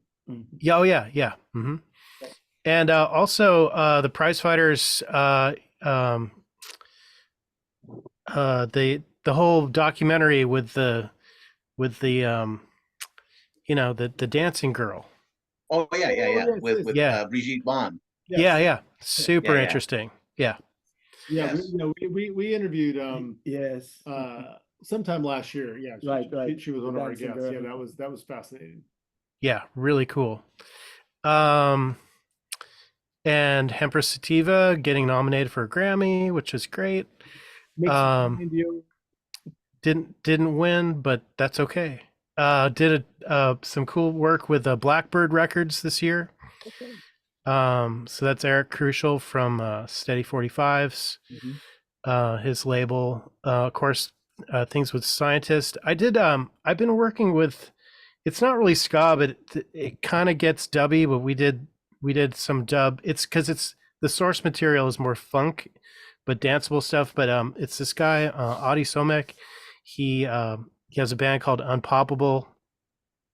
The connection with the band is Fredo, Alfredo, is sometimes plays drums with them, and so he's on the recordings. But Unpoppable is a band. The instruments are made out of balloons. Wow. Whoa. Yeah. What is this? I love it. And It sounds like pure madness. It is madness, and they're created in front of you on stage. Whoa. Yeah. He's like a magician. Maybe a recovering one. Yeah. This No, but sounds great. Ade does these amazing balloon sculptures that are incredible. And anyway, so that's coming out. You can check that out. I gotta see that. Been doing some work with Hello Stranger, the YouTube channel, just kind of improving their sound. The Bandulus new record, Warsaw new record. Warsaw they're Poland coming Brothers. up in 17th of February. They'll be up here. Yes. Also, not really this year, but sort of people are finding out about it. They amalgamated their latest thing, produced that for them. Yeah, so those are the albums. I think I'd like to shout out the Loving Paupers. One of my favorites from Fantastic. Yeah, I haven't gotten the vinyl yet, but they would have been on top of my list. It is a great album. And Victor Rice worked with them some on that. Yeah. Heavy stuff. Unpoppable and the Loving Paupers. Loving Paupers, yeah. And and Kelly, the singer's on this one, so you can check her out there too. Yeah. Lovely person to work with. Okay, it's great to know. Yeah. Thank you, Brian. Yeah. Dub Sisterz. I'm glad you guys went first. There was like so many. I'm like, yes. Writing them all down. Albums from last year that really stood out to me, like good bottom to toe, top to bottom. Earth Cry. Yeah, Dandy Shandy, that album, like every song on that album is so good.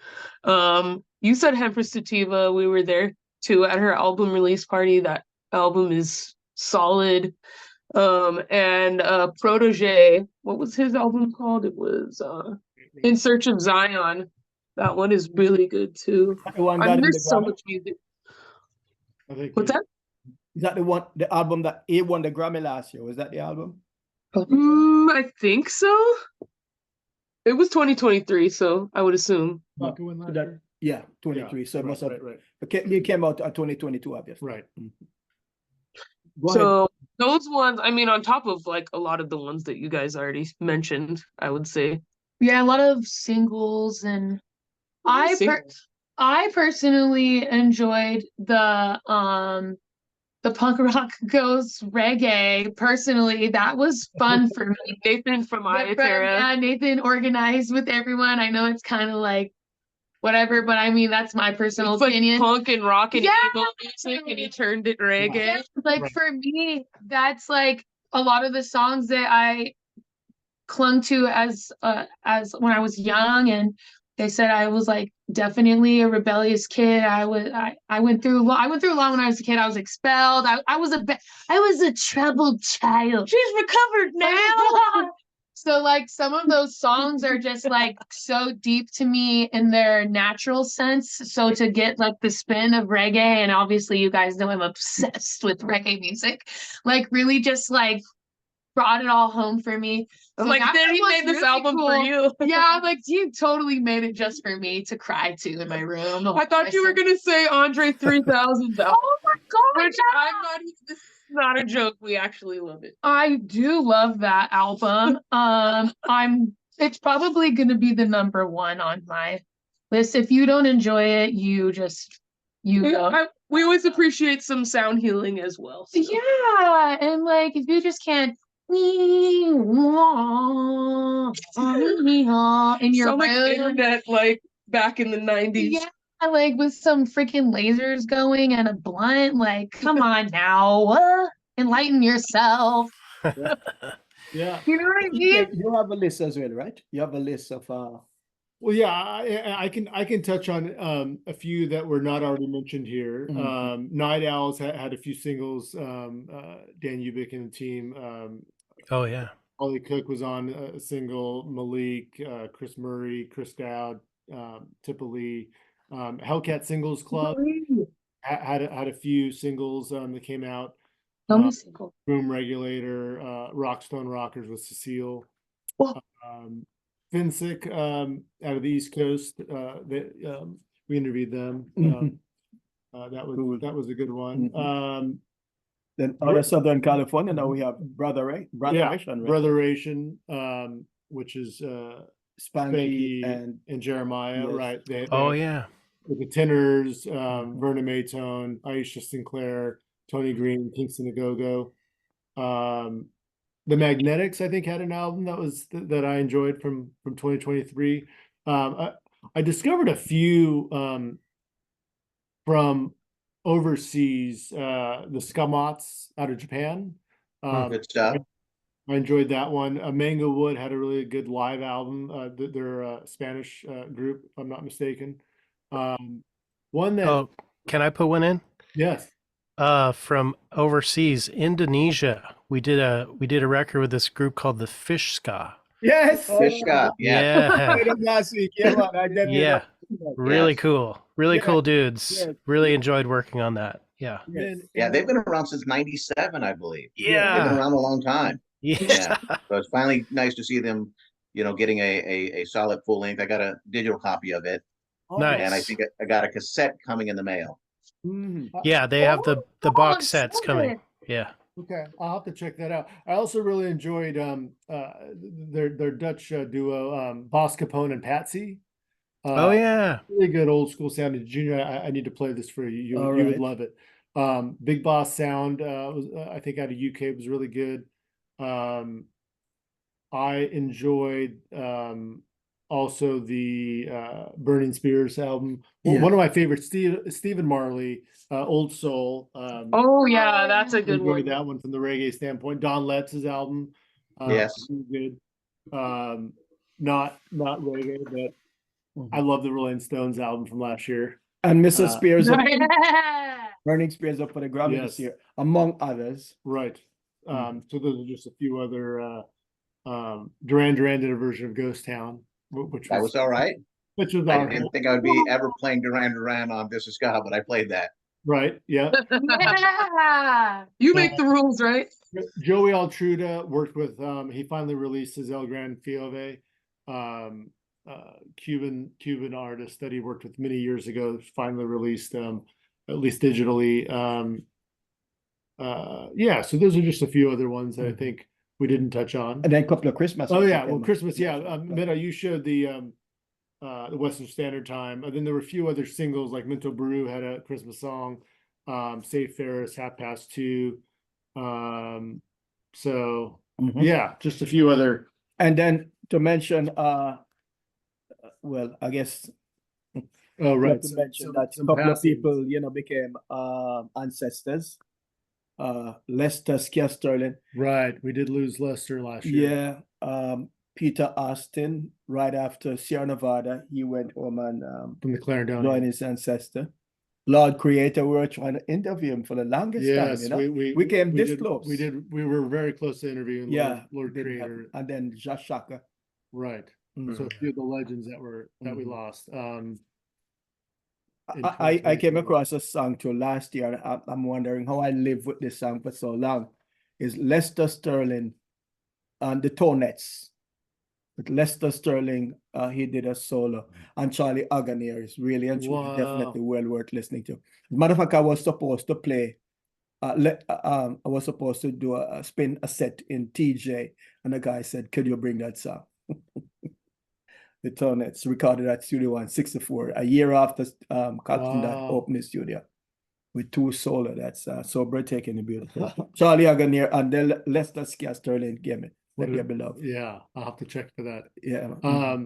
I do love what you said, Dub Sisterz, in that how you prioritize seeing, right, some of the legends and older artists, right? Get out there and see them while you can.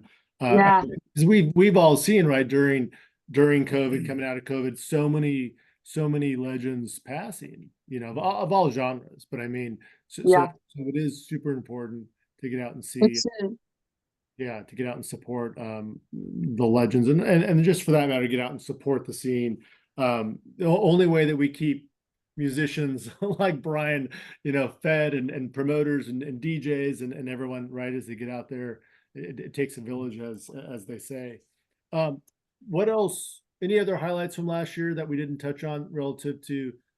Doesn't have to be recorded music, doesn't have to be live music, but anything else you wanna touch on as we? Well, three. I'll throw three non-ska releases. The Atom Age new album, very much the Sonics-ish kind of sound. Okay. Organ saxophone, garage rock. Great thing, came out on Asian Man. And then I bought both Devo box sets. Not that I needed them.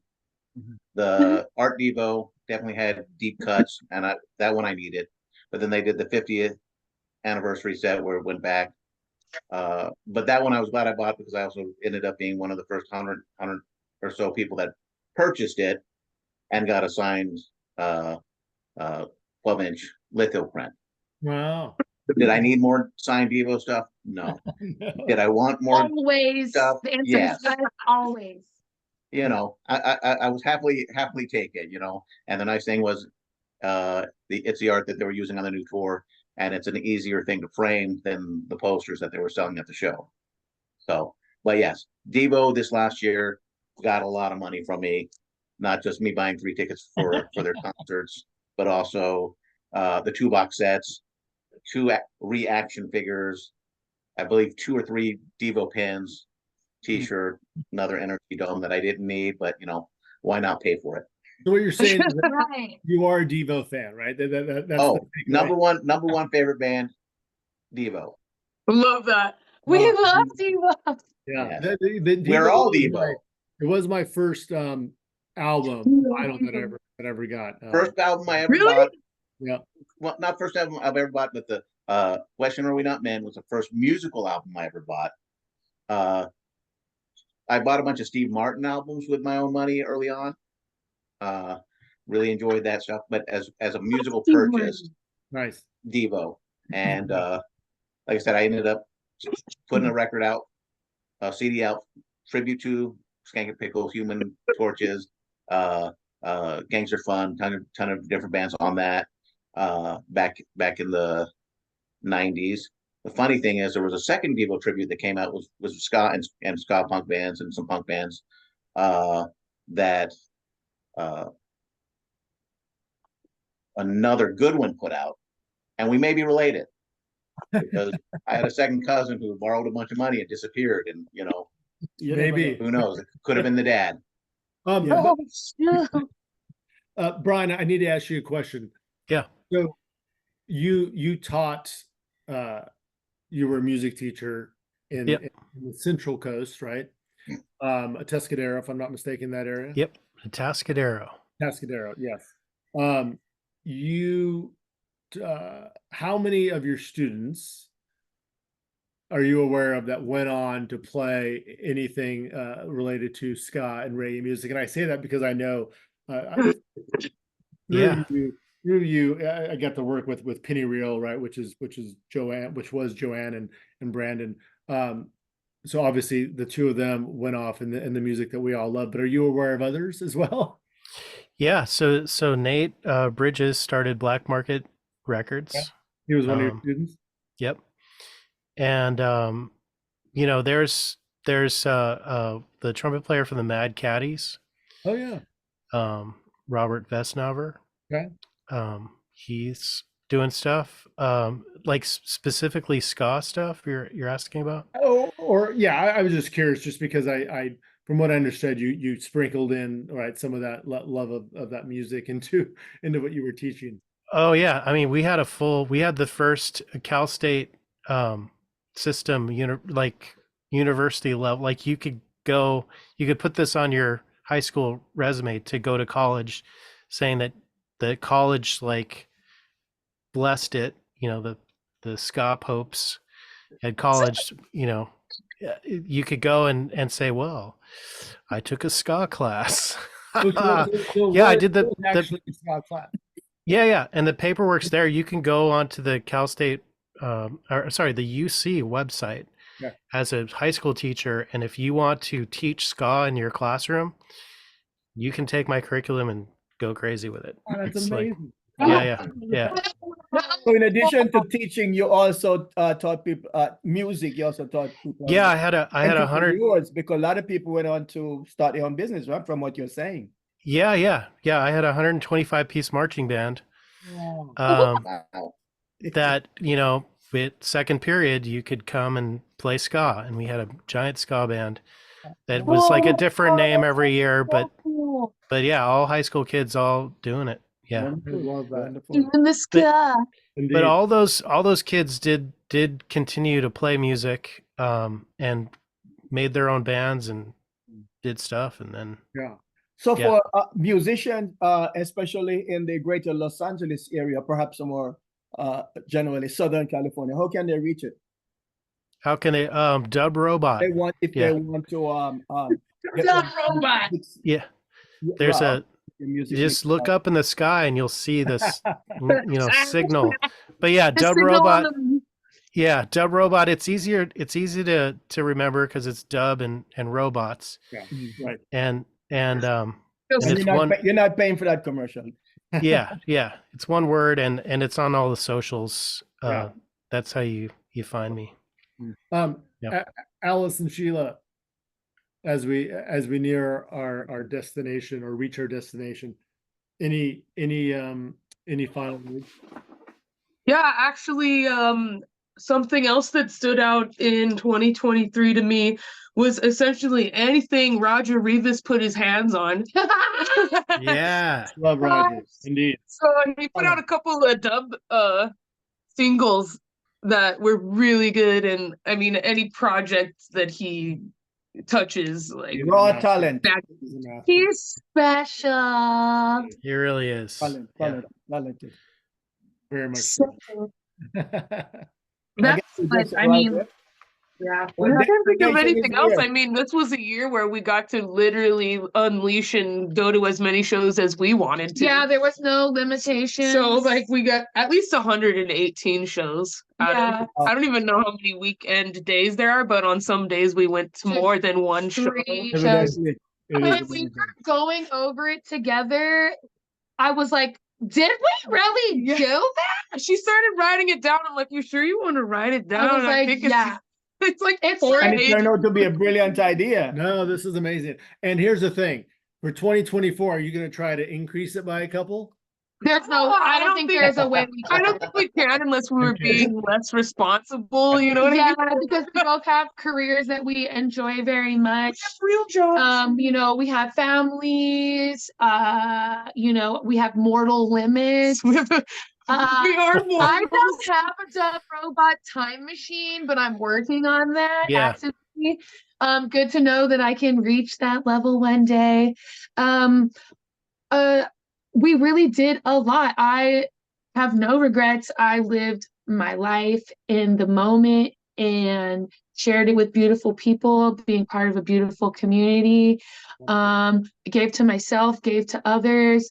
I'm so grateful to have my beautiful sister by my side and really have unconditional love just showering over me, so I can help to put that back out into the world. Like, it was a phenomenal year in my life. I went through a lot of really difficult things.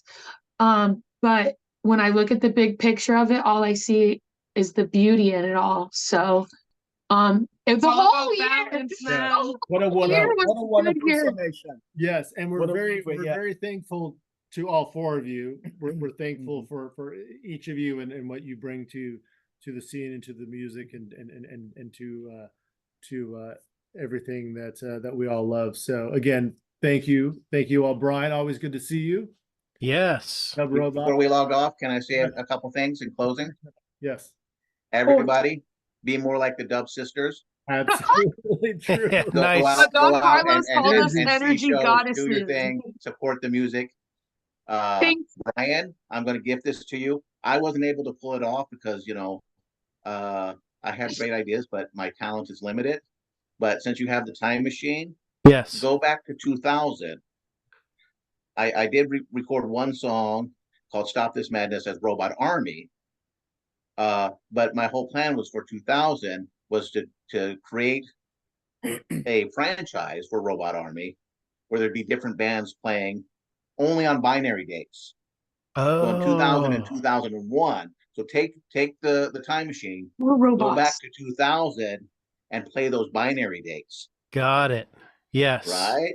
That Yes. Put it I'm into into the it. system. now. It was all spelled out now. And I had to talk with John Roy about this years ago, but years ago I had a plan on doing kind of a pill session thing, but where the music was going to be recorded, would do only two instruments wouldn't be known at any one time to anybody, and then it would be mixed.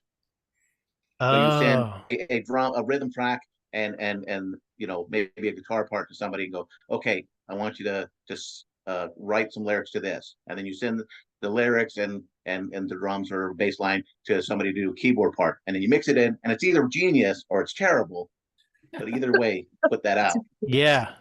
First take, it's got to be but there. Back in the late 90s, early 2000s, we didn't have file sharing, Right. so Wow. Yeah. I was lacking. I was Yeah. ahead of my ahead of his ideas, and I didn't have a time. time machine. The time machine is the important part. Yeah. On that note, My parting shot to honor a good friend of mine, Professor Entungela Masalena from South Africa, brilliant professor. He said that if you don't support the art, if you don't support the music, it will go one way, the way of the dinosaurs. So I'm saying that to support your point that we have to support the music. it is very Yep. Or else it would be just gone. True. Yeah.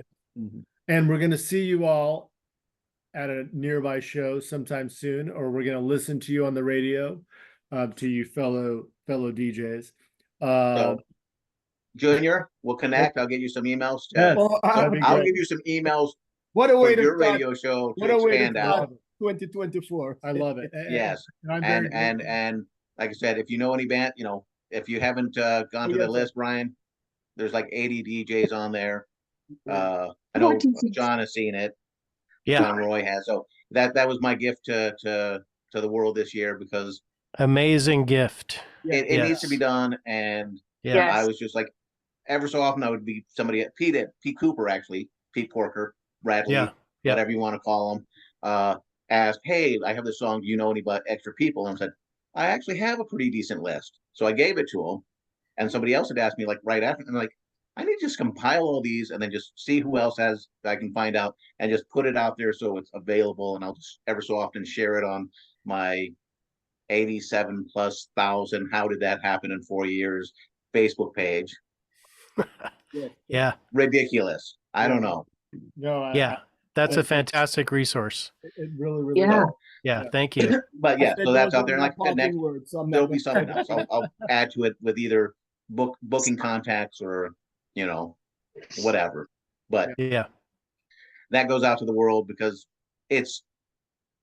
bands don't have those resources, and unfortunately with ska, as we've discussed, you don't make the money that you would hope to be able to make to survive. So you can't pay for a publicist. Yeah. I even said, some people, thanks, I go, don't tell your publicist, because they're going to be mad at me for giving this away. No, but it's a wonderful resource, and again, just one of the many. And you guys are on there. Yeah. No, thank you. So, And thank you everyone for listening, for watching, for all the support of what we do here on this podcast series. Please subscribe to our YouTube channel. Follow us at History of LA Ska on Instagram, and join our Facebook group. Follow this gentleman, please, at Junor Francis. And this series is produced by Rockery Radio at Rockery_radio by Eric Kohler. It's been an amazing discussion from start to finish. Yes, thank So you much all. Information. Thank you. My Thank you all God, very our much. reservoir- So crazy. Thank you for inviting us. Yeah, so blessed to be here. Oh, you're so welcome. And since we're still on the first half of this month, we can still say Happy New Year to you all. Yes. Happy New Year's. And Happy New Year! It's gonna be Yay. a good one. It's gonna be fun. Here's to a happy, healthy, and wonderful 2024. 2024, more life. Yes. Right. Much love and respect, everyone. Thank you so much. Big respect to All right. See you soon. Junior, thank you as well. Big respect. Until next time. Love you guys. Be well. 2024, that's my number. Yes. That's right. Take care, everyone. Bye-bye.